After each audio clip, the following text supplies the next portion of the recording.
ताल्लुक़ रब्बुल इज़्ज़त से होना चाहिए। ताल्लुक़ ऐसी बात है, ऐसी चीज़ है जो आम आदमी से हो तब भी नाजुक होता है, अपने वालिदैन से हो तब भी नाजुक होता है, अपने मुर्शिद से हो तब भी नाजुक होता है, और दोस्तों से हो तब भी नाजुक होता है, बादशाह से ताल्लुक़ हो तब भी नाजुक होता है। लेकिन अज़ीज़ों, ये सारे जो ताल्लुक़ात हैं ये यहाँ ठहर जाएंगे, लेकिन जो रब्बुल इज़्ज़त के साथ ताल्लुक़ आदमी का है वो बाक़ी रहेगा।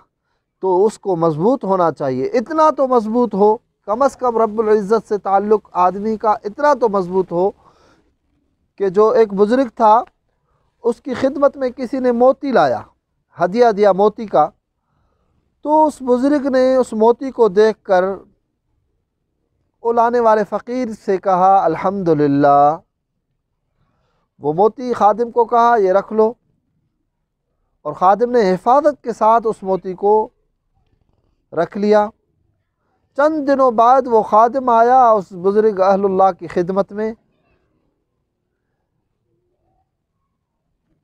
कि हज़रत जी, वो मोती जो हदिये में मिला था आपको वो तो टूट गया है, वो तो ज़ाया हो गया है। तो फिर भी उसी बुज़ुर्ग ने वही अल्फाज कहे अल्हम्दुलिल्लाह। खादिम ने अर्ज़ किया, साईं जब भी मोती मिला था तो वाक़अतन नेमत एक थी जो मिली थी, और उस पर आपने यही कलमात कहे थे अल्हम्दुलिल्लाह, तो तभी समझ में आ रहा था कि नेमत के मिलने पर अल्हम्दुलिल्लाह अल्लाह का शुक्र अदा करना चाहिए। आपने किया तो समझ में आया, लेकिन जब ये आपको मालूम हुआ कि ये आपका मोती ज़ाया हो गया है, ये जो नेमत मिली थी वो ज़ाया हो गई है, तब भी आपने अल्हम्दुलिल्लाह कहा है। ये साईं बात मेरी समझ से बाला है। तो उस बुज़ुर्ग ने अपने खादिम को अजीब जवाब दिया। जवाब में कहा, बेटा असल बात ये नहीं है, ये मोती दुनिया की चीज़ है, ये यहाँ ठहरने वाली नहीं है।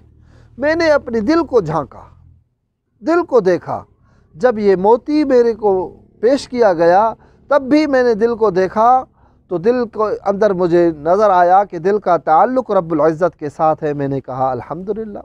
जब मोती ज़ाया हुआ, टूट पड़ा, नुकसान हो गया, तब भी मैंने दिल को देखा कि दिल का ताल्लुक़ रुझान किस तरफ है, तो दिल का रुझान तब भी रब्बुल इज़्ज़त के साथ था।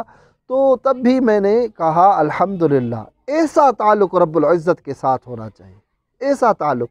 और दूसरा वाक़या भी याद आ गया कि हज़रत इब्राहीम खलीलुल्लाह अल्लाह के नबी है, खलीलुल्लाह अल्लाह के दोस्त है, लेकिन अल्लाह रब्बुल इज़्ज़त के साथ उसका अजीब ताल्लुक़ है, अजीब व गरीब ताल्लुक़ है। कैसा कि एक मरतबा निकल पड़ा, बकरियाँ चरवा रहा था, चरवाते चरवाते रास्ते में एक दरवेश सिफ़त आदमी मिल गया।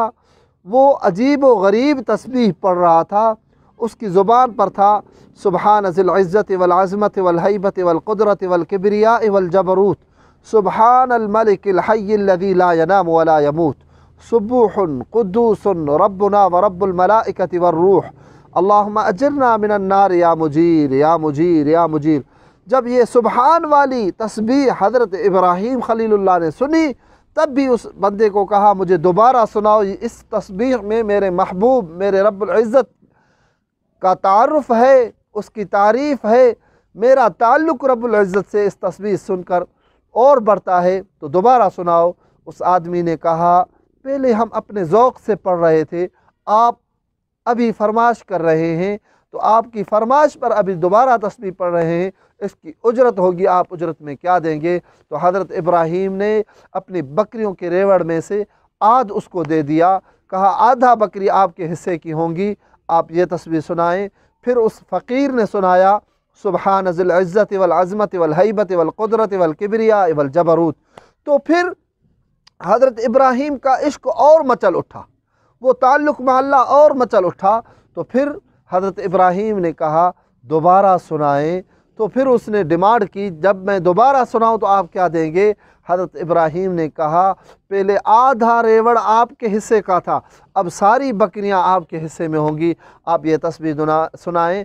दूसरी बार भी उसने सुनाया सुबहान ज़िल इज़्ज़ति वल अज़मति वल हैबति वल क़ुदरति वल किब्रिया वल जबरूत। जब दूसरी बार भी सुना तब भी हज़रत इब्राहीम ने कहा और भी सुनाओ, क्योंकि रब्बुल इज़्ज़त का नाम सुन के उसका इश्क मचल उठा था। वो ताल्लुकात जो आदमी का रब्बुल इज़्ज़त से होते हैं और वो ताल्लुकात जो हज़रत इब्राहीम खलीलुल्लाह का रब्बुल इज़्ज़त के साथ ताल्लुक़ था, वो ताल्लुक़ ज़्यादा मज़बूत होने लगा। तो मनशुदी मंतूशदम के मिस्ताक बनने लगा। तभी हज़रत इब्राहीम ने कहा तीसरी बार भी सुनाओ। फिर उस फ़कीर ने कहा साईं, आपने सारा रेवड़ बकरियों का मेरे हवाले किया है, अब आप मुझे क्या उजरत में देंगे? तो हज़रत इब्राहीम ने कहा हाँ भाई, बकरियां तो आपने ली, लेकिन कोई बकरियां चरवाने वाला, कोई मज़दूर भी आपको चाहिए। ये खलीलुल्लाह अल्लाह का नाम सुनकर इस बकरियों को चराने में आपका मज़दूर बनेगा, उजरत में अपने आप को आपका ग़ुलाम बना रहा है। ये है ताल्लुक़ मा अल्लाह। अल्लाह के साथ जितना ताल्लुक़ होगा आदमी इतना कामयाब होगा, जितना ताल्लुक़ होगा इतना कामयाब होगा। तभी तो हदीस मुबारका से ये बात मालूम होती है कि आदमी की जूती टूट जाए, जूती खसीस चीज़ है, जूता टूट जाए तो उस जूते के टूटने पर भी रब्बुल इज़्ज़त की तरफ आदमी का रुझान चला जाए, फ़ौरन ये कहे कि अल्लाह मेरे लिए जूते का इंतज़ाम फ़रमा दे, अल्लाह मेरे लिए जूते का इंतज़ाम फ़रमा दे। इतना रब्बुल इज़्ज़त के साथ ताल्लुक़ हो कि हमेशा इंसान को दिल में तसव्वुर अल्लाह रब्बुल इज़्ज़त की ज़ात का हो।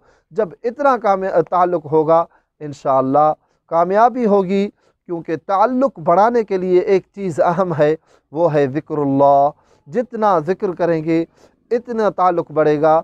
हज़रत इमाम गज़ाली रहमतुल्लाह अलैह का फ़रमान है, मन अहब्ब शैइन अक्सर ज़िक्रहू, जिसके साथ आदमी मोहब्बत करता है ज़्यादातर आदमी उसका ज़िक्र करता है। तो हमें भी अल्लाह अल्लाह अल्लाह का ज़िक्र करना चाहिए। इससे इंसान का ताल्लुक़ रब्बुल उला से मज़बूत होता है।